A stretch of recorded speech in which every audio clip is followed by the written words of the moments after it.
Hi, this is Manny with Classic Auto Repair.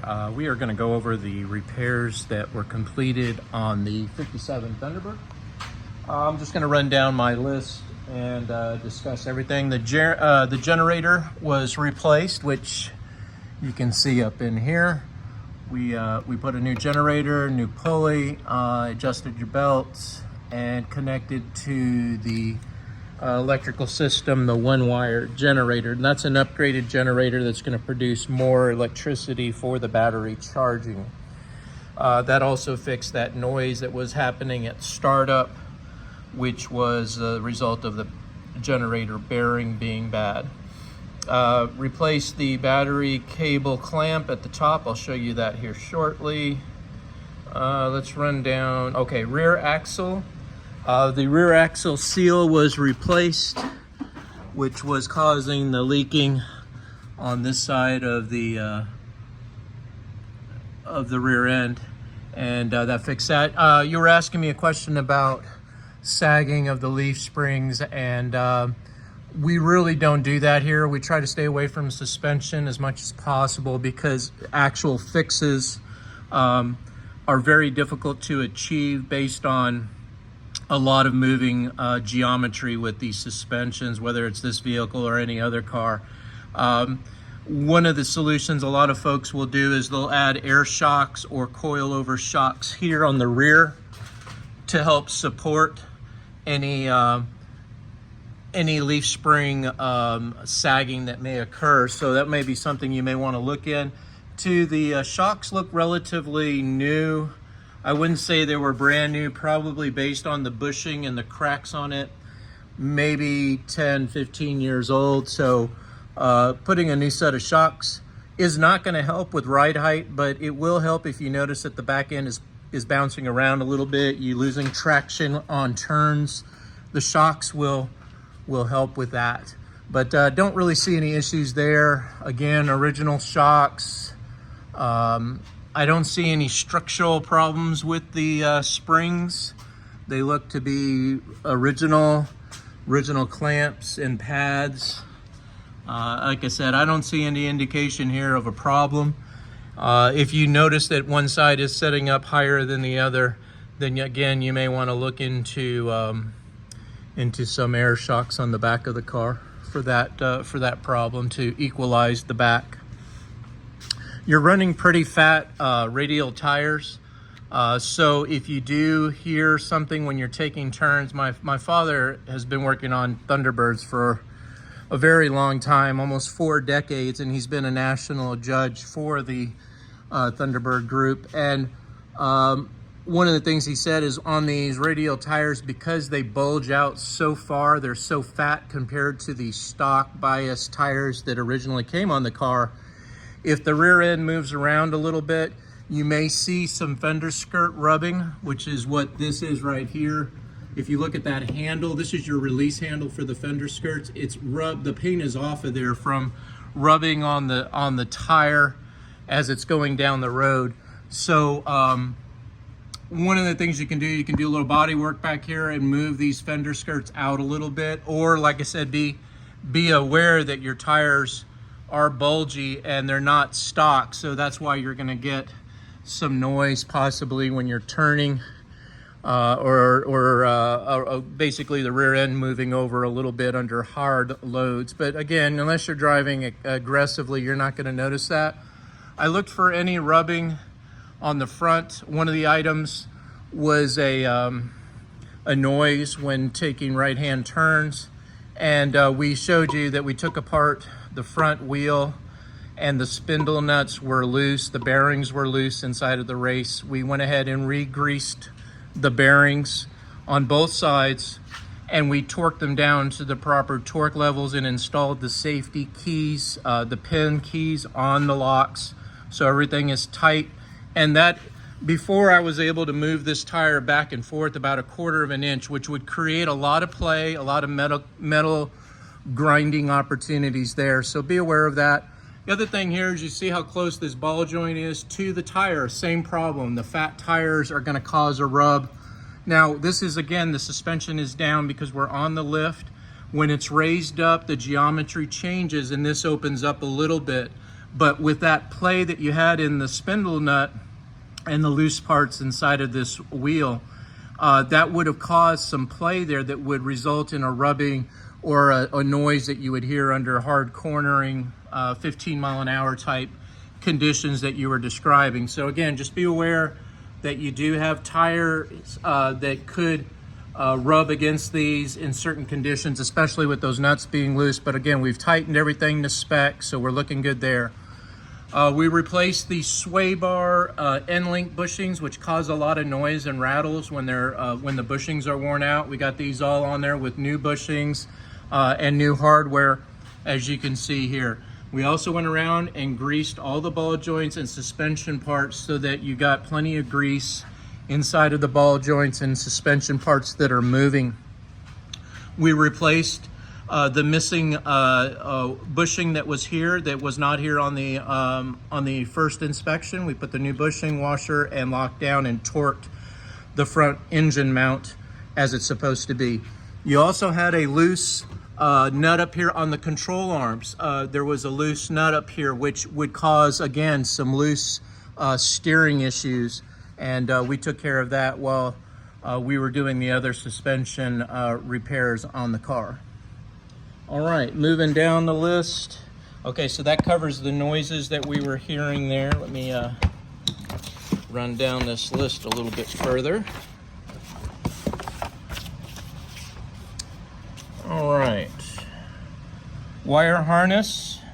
Yes, several repairs were made on the wiring harness, not only in the engine compartment, but also under here at the turn signal wiring. All of this was they were just twisted together in electrical tape. There were loose connections, which is going to cause shorts and faults in your lighting system. So we went ahead and made those repairs and correctly put heat shrink, insulated heat shrink, to keep the moisture out and to make sure that that's a good contact. We use special terminals that connect the wires together, and that fixes that problem there. All right, going down the list.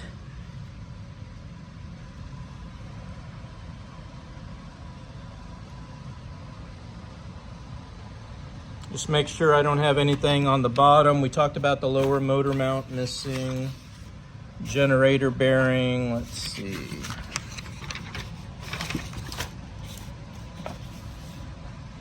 Turn signal wires repaired, sway bar bushings, 2-inch leaf spring. Again, we talked about what the repairs were there just a few minutes ago. Let's see. I believe that's all from the bottom of the car. Just kind of walk you along the bottom of it. It does have a few drips here and there. Just keep an eye on it. The more you drive it, the better it will be, but maybe like the valve covers, you may want to tighten those up. Fuel pump's got a small kind of oozing seepage, but that could just be from sitting. Remember now, you got an electric fuel pump here, and this electric fuel pump is under pressure when the key is in the on position. So this line is under pressure and it's feeding to the manual fuel pump. Normally what we do at the shop is we remove the manual pumps when we put electric pumps in there. Now this was done before we got the car in the shop, but one of the things you may consider in the future is putting a deletion plate here at the motor and removing the fuel pump so that you don't have any potential for leaking here if this becomes excessive or you got a problem here. There's no need for this manual pump when you've got an electric fuel pump installed on the vehicle. All right, transmission's got a few little seeps on it, but that's very normal on these cars. Again, it looks like you might have a rear main crankshaft seal leak, and then those are not something we do here at the shop, mainly because you got to pull the engine out to replace the seal at the back of the crankshaft, and normally we only do that if an engine is being rebuilt so that the camshaft is machined and all of that. There's no wobble or movement that would cause the seal to fail prematurely. The other thing is, because these vehicles sit around for so many weeks of the year and not being driven, the seals themselves will start to dry up, and that's why the transmissions tend to leak is because the seals around the pan gasket, the fluid actually fills up in the case because the torque converter drains the fluid into the case when it's not being driven. When you drive it once a week or twice a week, the torque converter maintains the fluid in here so that it doesn't overfill here and cause leaks or premature failure on the gaskets. Same thing is said back here. The seal, because it's not driven, you get the drive shaft where the seal will leak and cause 1 or 2 little drips. Annoyances, yes, you get some puddles on the floor, but just like us, we use cardboard on it. And the fix is, yeah, it'll fix it for 6 months, maybe a year, but then you're going to have the same failure occur on these seals. So just kind of something to keep in mind. You can never really fix all the drips on an antique or classic car. First of all, the engineering they used is nothing like on your new cars. The machines, the way they engineered the seals, the chemicals and the type of seals they use are much better than what they used 50 or 60, 70 years ago. And that's why we see old cars with puddles underneath them and new cars that are completely dry. Of course, you're driving that new car every day, so the seals do stay lubricated, which is also a #1 cause of failure on any mechanical seal. Just like I said, kind of just a quick look on the back of the car. Everything looks good, original.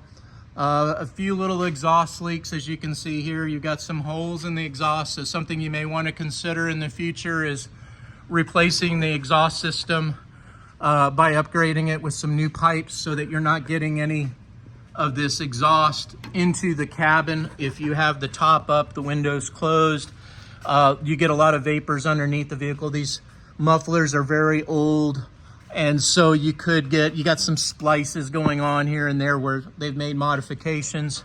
You got a little bit of rubbing where the pipe is on the X frame, which is going to cause a noise and vibration. So again, a good investment at some point in the future is to get with my exhaust shop in Louisville, Jerry's Muffler. I can get you the contact information and he can get you an estimate on completely replacing these. You can also buy the pipes, and the pipes can come already pre-bent, and we take them over to the exhaust shop and they'll install them and put all the correct hangers and everything, so you don't have the bumper bolts for the hangers that hold the pipes. So you're going to have rattles because the pipe hangers here, as you can see, are completely torn and frayed, so you don't have anything supporting these pipes. So again, something to look at in the future as your budget allows is getting the exhaust system fixed and repaired.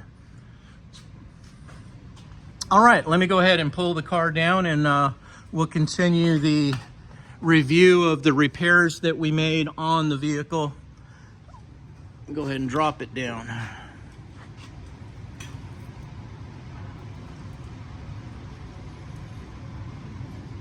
The parts that we took off of the vehicle, we boxed up and we put in the trunk along with the battery that we replaced. If you want the extra battery, it'll be back here, or you can take it to your Artapot store if you want to recycle it. So we got the battery, we got your old generator, old wiper motor, some miscellaneous nuts and old terminals, the seals that did not work for your vehicle. These are not the correct seals, so we went ahead and kept those in the bag that you provided to us. All right, let's continue down the list of items.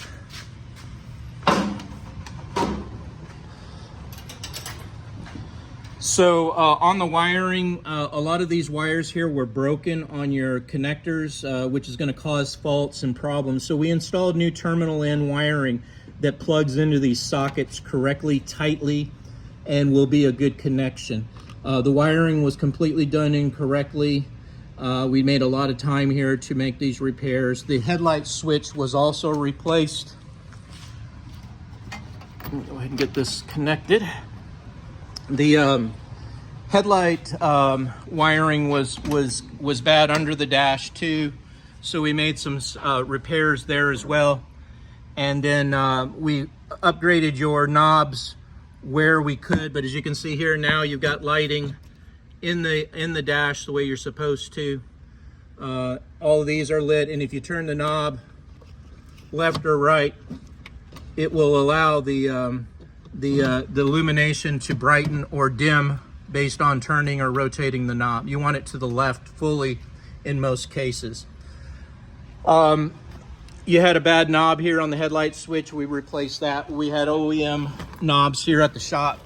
We took all the cluster gauges out of the vehicle, lubricated the bushings, the mechanical parts on them were cleaned with brushes and air, and then we painted the dials, cleaned the faces, and then cleaned the glass on both sides. As I mentioned before in an earlier picture update, the glass does have etching on it from some previous chemical cleaning that somebody did at some point over the last several decades. And as best as we could, we cleaned these and polished them. And these are the original ones. So again, they look great. They light up nicely, and you don't have any of that dust or dirt that's going to impact your vision on these gauges at night. We also installed the cardboard headlight high beam indicator tube that was missing, which would illuminate the whole speedometer when the high beams were applied. And it's supposed to have a little conduit that allows the bulb light to only go to this little red light in here. That is now working correctly. So when you turn it on, you have your dimmer switch is down here on the floor, and as you can see, when you see if we can, it's not really dark in here, but I'll do the best I can.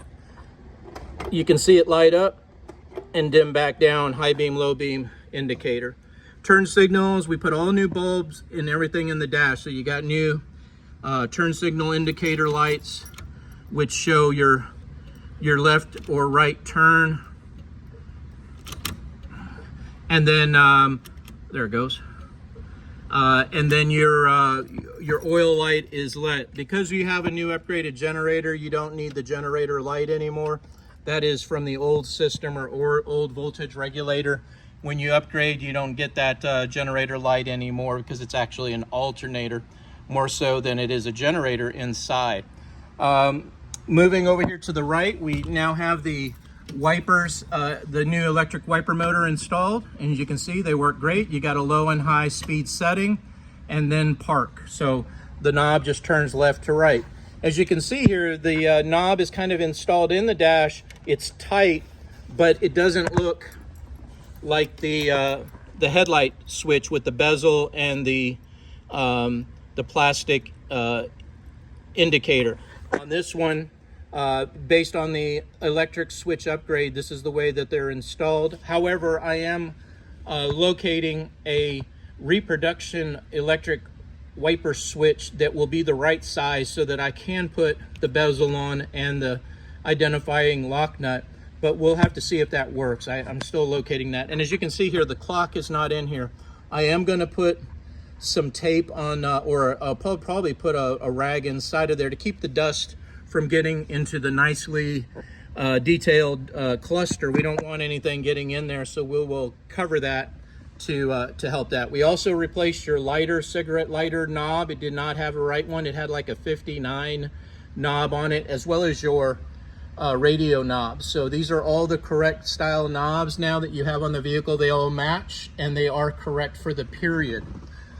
Made sure your blower motor was working. The wiring going to it is correct. And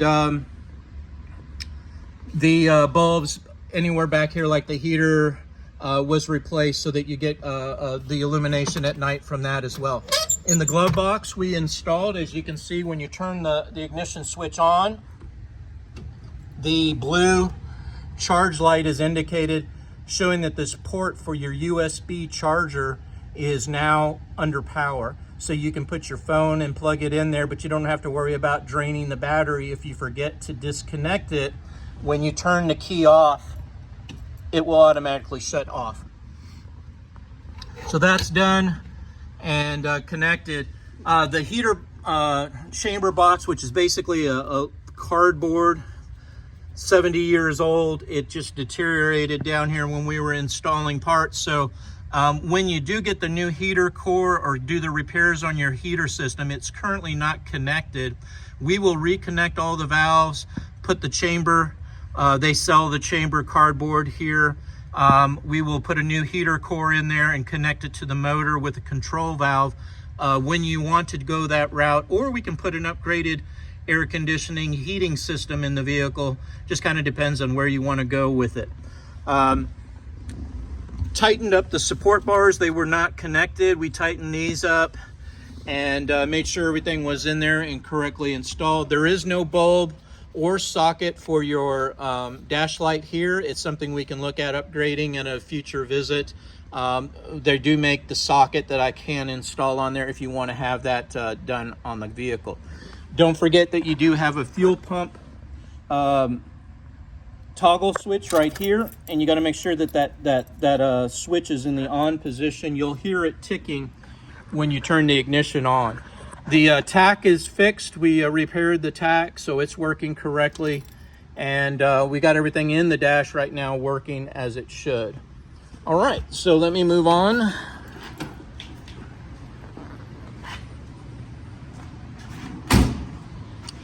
Here's the battery clamps to keep it from getting tangled up or burned for your battery power down. Now you got the correct size battery installed with the correct hold down and clamps to keep the battery secure.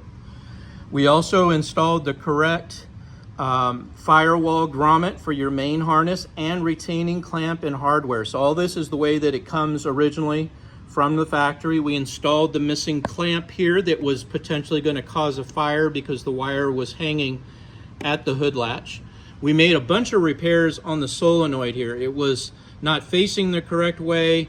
The terminal ends, as you can see here, were not, they were bad terminal connections. We replaced the wire. They were too short, so it was causing stress on the harness. So we extended the length of the wires, put the right terminals and new nut fasteners on this. This is what makes the starter engage.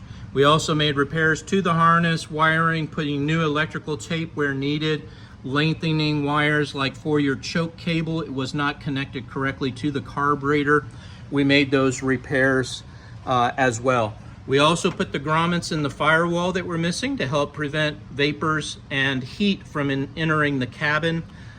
We put those on there where we could, or where they're available, like that vent cable over there has a new grommet on it as well.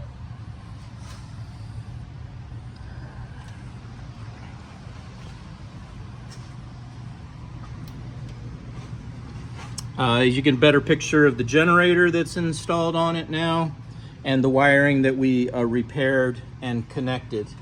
Again, new grommets, new rubber grommets installed where needed. We made sure that everything was clamped up correctly. There's your new choke cable wire installed. All right, let me run down the list. Hood cowl and hood bumper. So these are you notice you got a lot of hood rub on the fenders here where the paint is rubbing off. That is caused by not having the hood bumpers installed.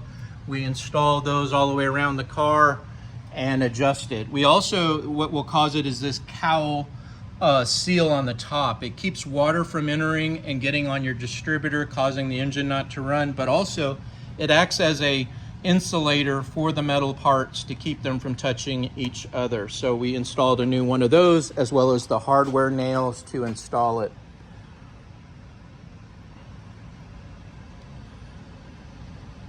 I checked with the clock restoration company last week, and they said that they're looking at again about 8 to 10 weeks on that, and we should be seeing something back mid-February to end of February on getting the clock back, and then we can get you scheduled in here to have the clock installed and take care of any other issues that you would like us to address on that second visit. So again, that's kind of a recap of what we've done here over the last several weeks, and we're anxious to get the car back to you so you can enjoy it, and then we'll get you scheduled in for a future visit. Thanks for watching. This is Manny with Classic Auto Repair.